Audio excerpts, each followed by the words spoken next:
Sveiki, mano brangieji. Šiandieną turėsime rugsėjo mėnesio prognozę. Ją reikia žiūrėti pagal savo 3 pozicijas, tai yra Saulės ženklą, Mėnulio ženklą bei ascendentą. Tokiu būdu jūs pamatysite labai detalų mėnesio vaizdą, kokie įvykiai jūsų laukia.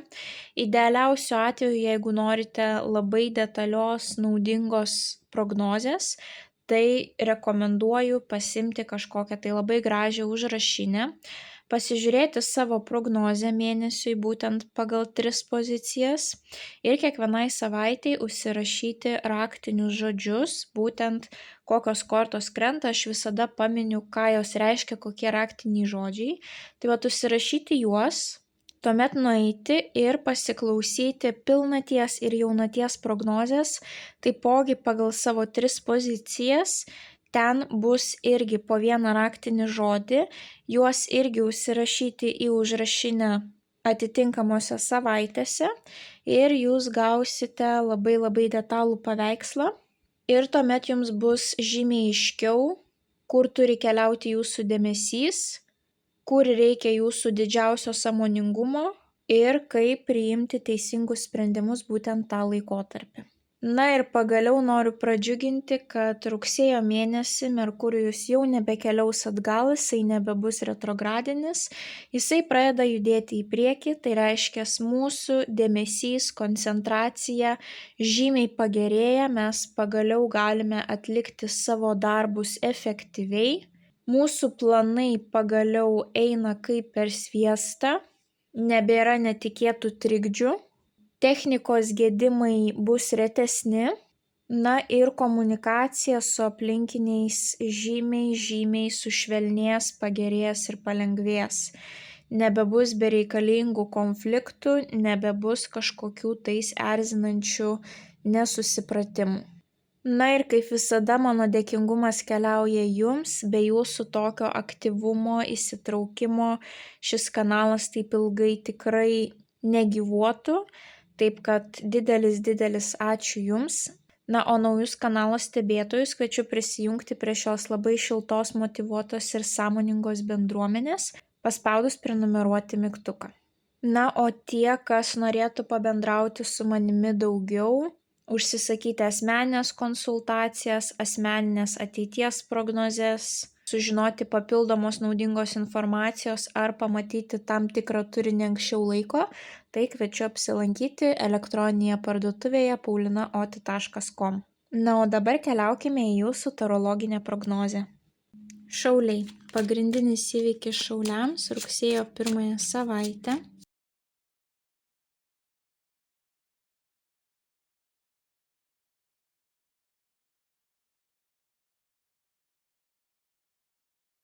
Vienas patarimas šauliams apie jau rugsėjo mėnesį,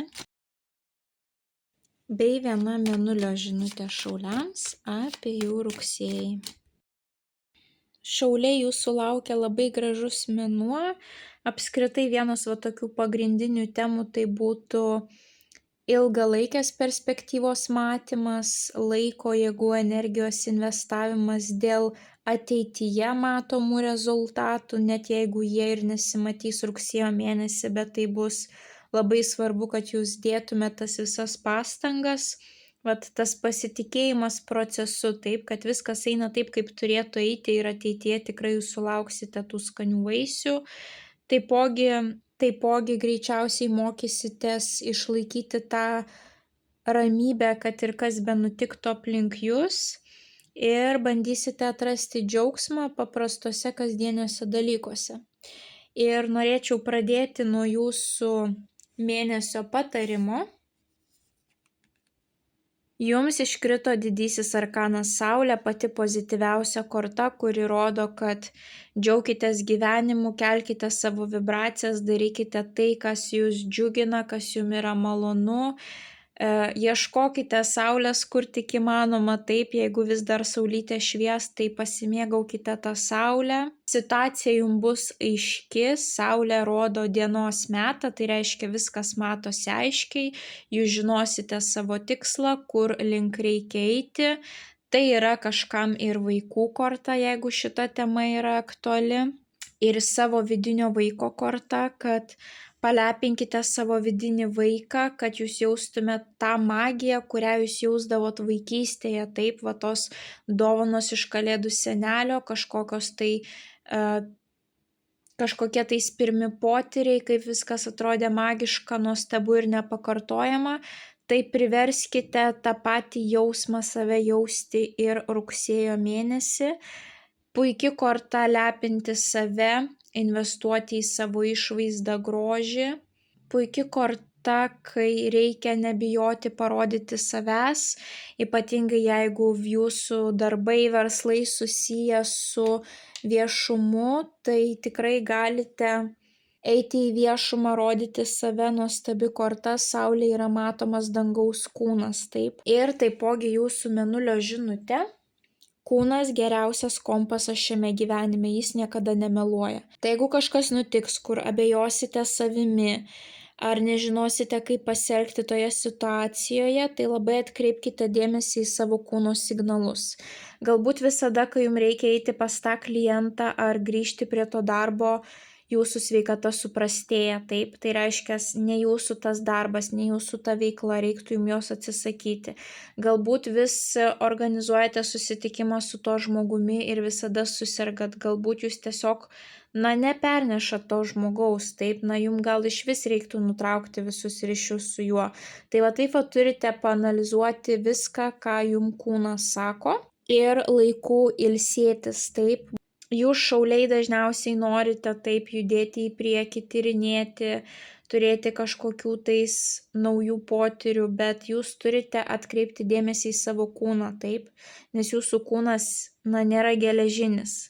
Tai svarbiausia laiku pailsėti ir tuomet galėsite vėl toliau eiti savo tikslų link. Tai labai svarbu atkreipti dėmesį į šitą dalyką.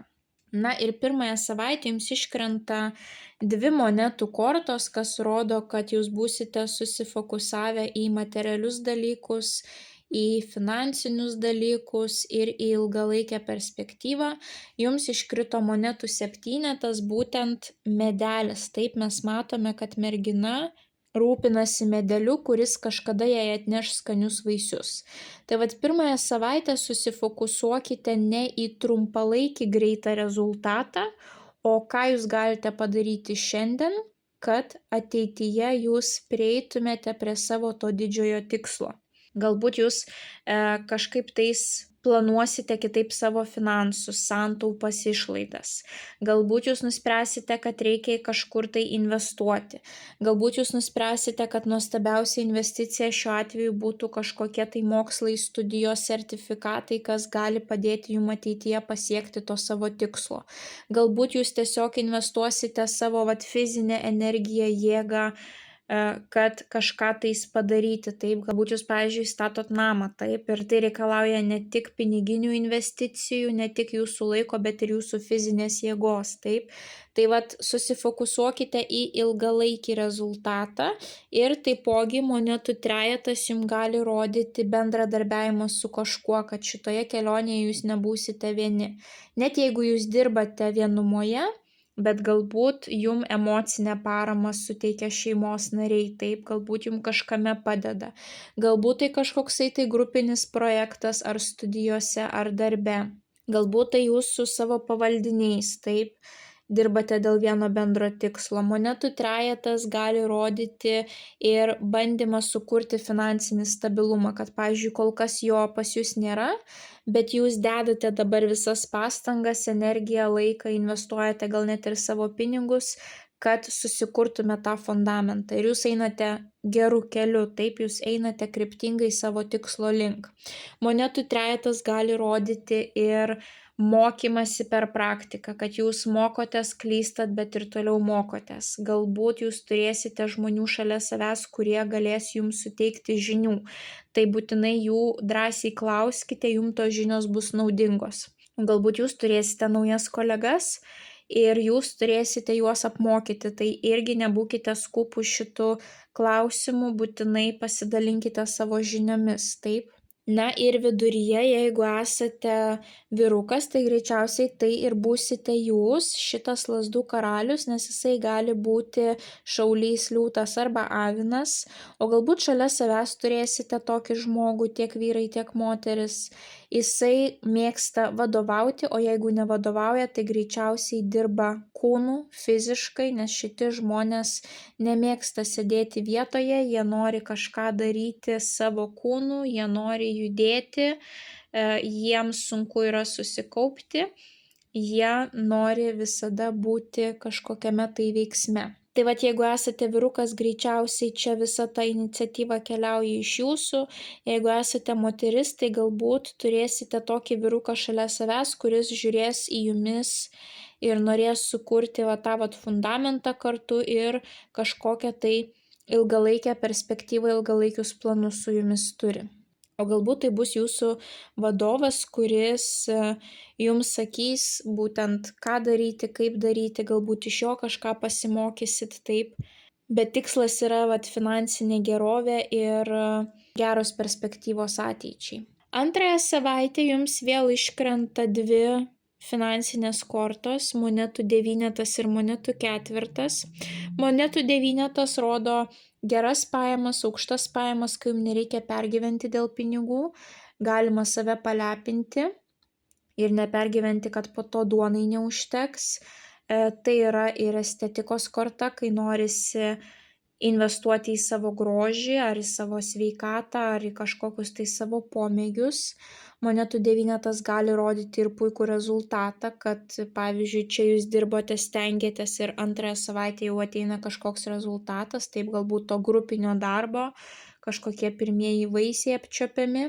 Tai gali rodyti ir kažkokias tai papildomas pajamas, na kad žinot, kaip būna, kad ateina viskas į vieną savaitę, čia ir atlyginimas atėjo, čia ir kažkas skolą grąžino, čia ir dar kažkokios tai papildomos pajamos, čia ir dar kažkokios tai nuolaidos, dar kažkokios dovanos iš kažko ir gaunasi, kad taip vat viskas į vieną savaitę. Taip, tai vat labai nuostabi finansinė korta ir pasitikėjimo savimi korta, grožio, estetikos, tokios vidinės ramybės ir pasitikėjimo savimi. Ir viduryje jums iškrenta didysis arkanas pasaulis. Pasaulis gali rodyti vėlgi triumfą, nuostabų rezultatą, šios abi kortos rodo tą rezultatą, taip. Taipogi pasaulis gali rodyti, kad kažkoksai tai etapas jau eina į pabaigą ir prasidės naujas.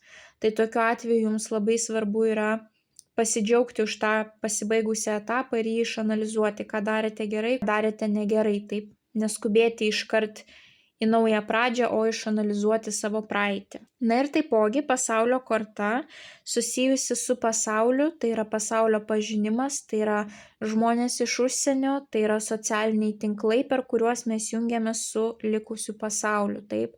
Tai vėlgi, jeigu jūs turite verslą, kuriame jums svarbu būti pamatytiem, reklama gali puikiai suveikti, pasaulio korta gali rodyti, kad žmonės jūs pamatys iš įvairiausių pasaulio kampelių. Taipogi šita korta gali rodyti, kad galbūt su artimaisiais bendrausite per socialinius tinklus, kurie yra užsienyje daugiau negu įprastai. Tai gali būti kažkokios tai svarbios naujienos, kad ateis iš jūsų užsienio partnerių, verslo partnerių, akcininkų, šeimos narių. Gali būti ir labai maloni kelionė, kurioje jūs leisite savo pasimėgauti tam tikrais dalykais, taip ir tuo pačiu pamatyti pasaulį. Tai vėlgi viskas, kas susijęs su socialiniais tinklais, kelionėm, žmonėmis iš užsienio, taip. Na, o monetų devynetas yra jau tokio komforto, prabangos, statuso, puikaus rezultato, geros finansinės padėties korta. Ir šalia jums dar iškrenta monetų ketvertas. Monetų ketvertas rodo santaupas, finansinį saugumą, stabilumą, tai ką turite, sakykime, po pagalvę padėję juodai dienai. Gali būti ir kažkoksai tai jūsų turtas, kadangi mes čia matome kaip ir namą ant moters suknelės ir vat tvorą su spinom. Tai yra tam tikra jūsų komforto zona.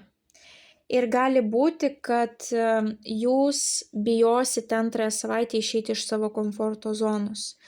Va čia yra mūsų tas malonus komfortas, taip, kur mes viską žinom, kur mes esame kažkas, kur mums viskas sekasi, kur mums patinka, bet kažkoksai tai etapas pagal šią kortą galėjo ateiti į pabaigą ir reikia eiti į priekį, bet labai nesinori to savo komforto paleisti, taip? Čia gali būti ir kažkoksai reikalas susijęs su jūsų santaupom, kad galbūt reikia jas išleisti, investuoti ir ateis tada tas naujas etapas, ar išleisti pinigus kelioniai, kurioje jūs save labai palepinat, taip, bet vis tiek kaip ir norisi išleisti, bet ir tuo pačiu, vis tiek tos spynos yra kaip ir nelabai norisi, gaila, nes tiek pastangų buvo įdėta, kad tai gauti, kad tai sutaupyti, taip, kad susikurti kažką, kažkokį pagrindą po kojom. Tai tokios įvairiausios situacijos gali būti susijusios su santaupom, su užsieniu, su tam tikrais rezultatais, pabaigom ir būtent grožiu, brangiais pirkiniais, investicijom ir tiesiog mėgavimusi gyvenimu, taip. Vis tiek pirmąją, tiek antrąją savaitę panašu, kad fokusas eina į pinigus, kaip juos uždirbti, kaip juos išlaikyti, kaip juos padidinti, taip. Tuomet trečiąją savaitę jums labai svarbu bus klausyti savo kūno ir išlaikyti balansą, laiku ilsėtis, kadangi jums iškrenta lazdų riteris. Lazdų riteris atitinka būtent šio karaliaus energetiką. Jisai yra labai judrus, jam gali tekti daug judėti, keliauti iš taško A į tašką B, daug fizinio krūvio, taip, ir atrodo tas krūvis nesibaigia, arba netikėtai reikia greitai nukeliauti kažkur tais, nes kažkas tai kažkur jūs pakvietė, kažkas nutiko, taip. Didelis toks intensyvumas, tuo pačiu yra ir didelis užsidegimas, galbūt kažkokia tais kūrybinė ugnelė pas jūs įsižiebė, didžiulė motyvacija, aistra arba žmogui, arba kažkokiai veiklai, taip, arba tam darbui, tam pinigų uždirbimui.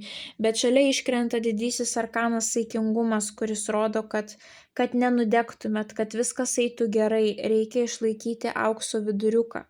Turi būti balansas. Padirbėjote, o tada paklausėte savo kūno, ar miego reikia, ar papildomo maisto, ar papildomų kažkokių papildų, ar kūno pratempimo, ar tiesiog pasėdėjimo ir nieko nedarimo, taip. Jūs turėsite klausytis savo kūno, išlaikyti balansą, plus pasižiūrėkite, šitas vyras yra toks piktai, agresyviai nusiteikęs, taip. Tai jūs negalite visą laiką taip bėgioti su pravira burna ir tokiu karingų nusiteikimu, taip, kad jūsų sveikata nepablogėtų, kad jums stresas nesukeltų papildomų ligų. Po tokios nuotaikos jūs turite nusiraminti, taip, išmokti, kaip nusiraminti. Taip, yra tam tikrų darbų, kur nuostabiai jie darosi, kai jūs esate užsimotyvavę, karingai nusiteikę, bet kažkuriuo metu jūs turite nurimti, taip. Saikingumo korta tuo pačiu yra pati lėčiausia, kuri rodo, kad ar jūs plėšysitės ar ne, viskas ateis tam tikrų metų.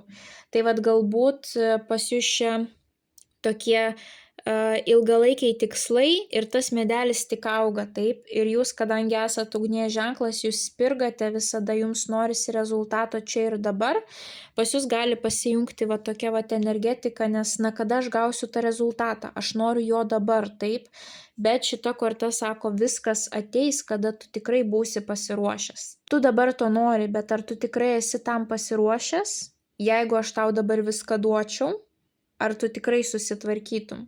Taip, čia yra tas dalykas, kad nesusitvarkytumėt, jūsų ta ugnis sudegintų viską, kas ateina, taip.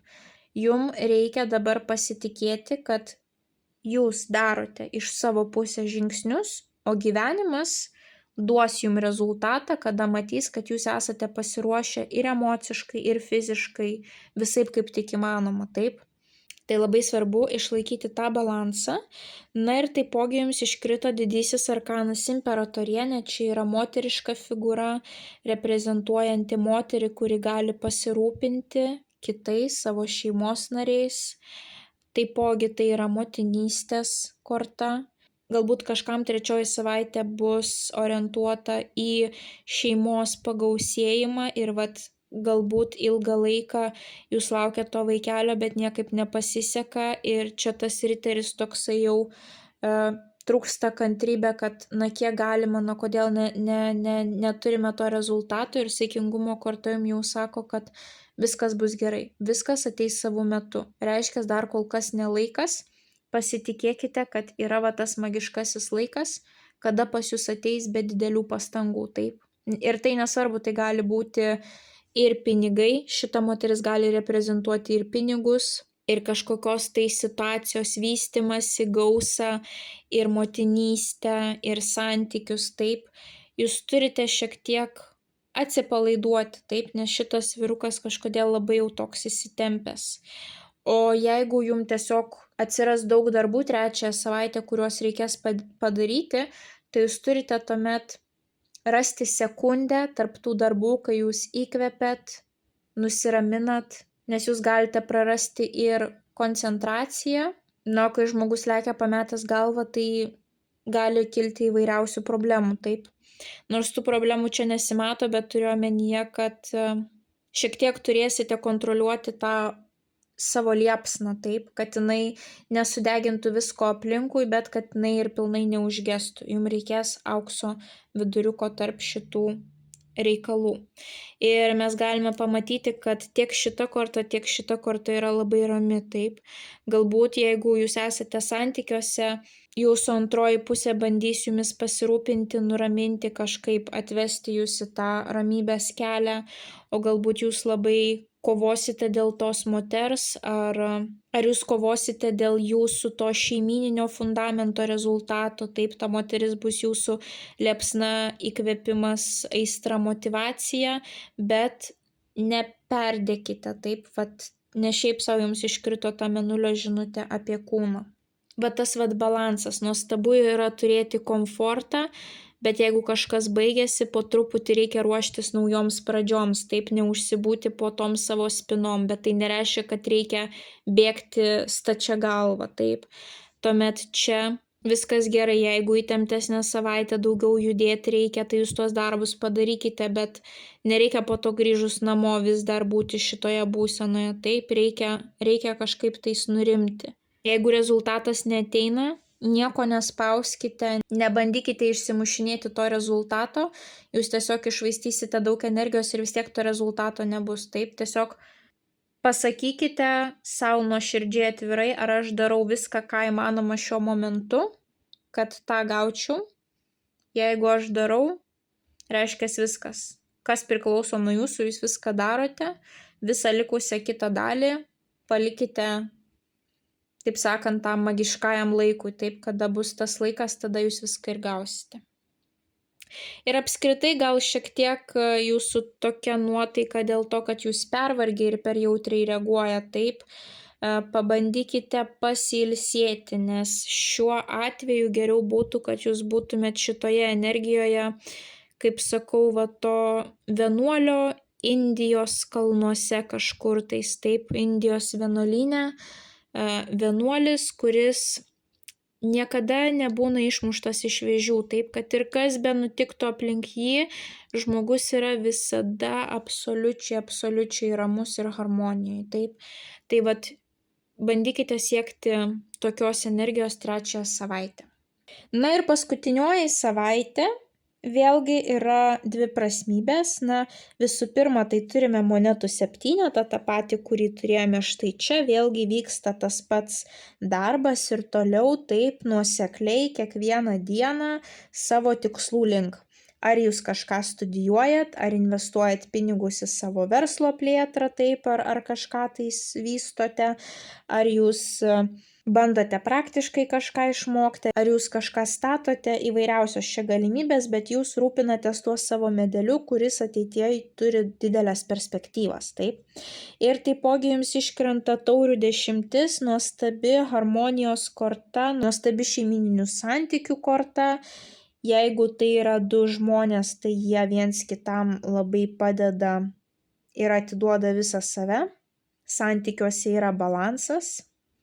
Galbūt tai susitikimas su šeima, su vaikais kažkur išėjimas, arba tiesiog jūsų viduje atsiranda kažkokia pilnatvė, noras švęsti, mes matome, kad čia visi šoka, dainuoja, taip. bet tuo pačiu atsiranda lazdų penketas. Lazdų penketas yra rungtyniavimo korta. Ir jeigu nebus jokio rungtyniavimo nei darbe, nei versle su konkurentais, nei studijose, tai čia gali būti vidinis konfliktas. Kaip pavyzdžiui, kaip ir išorėje jūs darote viską, ką reikia, jaučiate tam tikrą džiaugsmą dėl kasdienių dalykų, dėl šeimos dalykų, bet tuo pačiu jūs savo viduje save draskote, kada ateis tas rezultatas, kada tas medelis duos tų vaisių, taip? Arba vėlgi jūs turite padaryti labai daug įvairių darbų. Tiek šita korta gali rodyti, kad jūs esate karingai nusiteikę, nes daug fiziškai reikia ką daryti, tiek šita korta gali rodyti tą patį. Bet jeigu jūs fiziškai daug darysite, tai jūs nepamiršite, kad reikia laiką skirti šeimai, atsipalaiduoti ir tuo pačiu gauti tą vidinę ramybę ir pasitenkinimą. Taip, kaip sakiau prognozės pradžioje, mėnesis sufokusuotas į ilgalaikės perspektyvas ir bandymą rasti tą džiaugsmą įprastoje kasdienybėje, taip, ir bandymą subalansuoti savo emocijas. Tai čia jūsų tokios 3 pagrindinės tematikos rugsėjo mėnesį. Tai jeigu turėsite daug veiklų, jūs vis tiek rasite galimybę pasidžiaugti paskutinėje savaitę. Arba gali būti, kad jūs su kažkuo konkuruosite darbe dėl geriausio rezultato ir jūs ir toliau nuosekliai dėsite tas pastangas ir gali būti, kad jūs gausite nuostabų rezultatą paskutinę savaitę, kurį jūs norėsite kažkaip tais pažymėti, kažkaip tais atšvęsti su savo artimais mylimais žmonėmis, taip? Nes taurių 10 jau čia yra didžiausios harmonijos, didžiausio džiaugsmo korta, didžiausios pilnatvės, taip? O galbūt tai bus kažkokie tais pykčiai, nesutarimai šeimoje, bet vis tiek yra dirbama dėl to bendro tikslo ir vis tiek ateina ta harmonija, taip? Tai ar čia jūsų vidinis konfliktas, ar čia jūs tą energiją perteiksit ir šeimai, ar čia tas konfliktas su tais žmonėmis, kuriais jūs dirbate grupelėje, taip? Tai jūs turite jau suprasti, ar jūs vietoj ir laiku daro tą konfliktą, ar ten nereikėjo to konflikto, taip? Turite laiku pasirūpinti savo kūnu, duoti jam poilsio ir tuomet nereikalingų tokių situacijų neiškils, o jeigu iškilo, tai reiškia buvo priežastis, taip? Na ir dar kartą noriu priminti, jums patarimas mėnesiui iškrito didysis arkanas Saulė, tarp kitko irgi ugninga energetika, kokia yra ir jūsų zodiako ženklo. Žmogus matomas, žmogus eina, žmogus daro ir žmogus džiaugiasi kasdienybę, taip. Nepamirškite pasidžiaugti tuo, ką jau turite, kiek įmanoma pabūti gamtoje, pasikrauti tos energijos, palepinti savo vidinį vaiką. Ir jeigu kažkokio rezultato negaunate čia ir dabar, tai savo mintis nukreipti kitą linkme, taip? Ir tiesiog pasitikėti, kad kada bus tinkamiausias momentas, tada jūs tai ir gausite. Na ir jūsų mėnulio žinutė. Dar paskutinį kartą noriu priminti, kūnas geriausias kompasas šiame gyvenime, jis niekada nemeluoja. Atkreipkite dėmesį rugsėjo mėnesį į savo kūno siunčiamus signalus. Galbūt ne tą kelią pasirinkot, o galbūt tiesiog jums labai reikia poilsio. Jums gali atrodyti, kad viskas gerai, pailsėsiu, kai numirsiu, dabar aš darau, einu savo tikslų link, bet ne visi supranta, kad jeigu jūs tikrai netausosite savo resursų, jūs tiesiog atkrisite, kūnas pasakys, aš daugiau nebegaliu, ateis ligos ir tie visi pinigai, kurie buvo taip sunkiai uždirbti, jie vis tiek turės būti išleisti vaistams, gydytojams, gydymuisi ir jūs ateisite vėl į savo tą pradinį tašką, taip? Tai yra, jeigu jūs mąstote ne tame lygyje, jeigu jūsų gyvenimo įpročiai ir santykiai nesiekia to aukšto finansinio lygio, tai kad ir kaip jūs stengtumėtės tiesiog savo rankomis tos pinigus uždirbti, tie pinigai vis tiek kažkokiu stebuklingu būdu nepasiliks pas jūs. Jie tiesiog dings iš jūsų piniginės, taip? Atsiras tam tikrų problemų, situacijų, kur vis tiek jūs tos pinigus turėsite palikti. Tai ne visada tas pinigų uždirbimas yra apie greitį ar intensyvumą ar krūvį. Kartais tai yra apie mokėjimą sustoti, įsiklausyti savęs, pasidžiaugti šiandieną tuo, ką jau turi ir tokiu būdu jūs galite turėti lengvesnį ir geresnį finansinį rezultatą, negu būdami va tokioje energijoje. Tai brangieji šauliai, linkiu didžiausios sėkmės rugsėjo mėnesį. Nepamirškite, kad ilguoju laikotarpiu jūs gausite viską, apie ką jūs dabar svajojate ir kur link jūs dedate savo pastangas, investuojate savo laiką, energiją ir finansus, viskas su laiku atsipirks. Tik kartais reikia šiek tiek kantrybės ir reikia pabūti šiame momente, pasidžiaugti tuo, ką jau turite. Tai didžiausios jums sėkmės, nepamirškite paspausti patinka mygtuko, komentare parašyti bent jau širdelę, pasidalinti prognozę su artimaisiais, kuriems ji galėtų būti aktuali. Na ir jeigu dar neužsiprenumeravote, skatinu užsiprenumeruoti kanalą, kad nepraleistumėte jums aktualių prognozių, bei taptumėte šios šiltos ir motyvuotos bendruomenės dalimi. Ir taipogi kviečiu apsilankyti elektroninėje parduotuvėje paulinaoti.com ir išsirinkti jums pačią tinkamiausią paslaugą, kuri įneštų į jūsų gyvenimą dar daugiau aiškumo. Na, o mes pasimatysime jūsų kitose prognozėse. Ate, ate.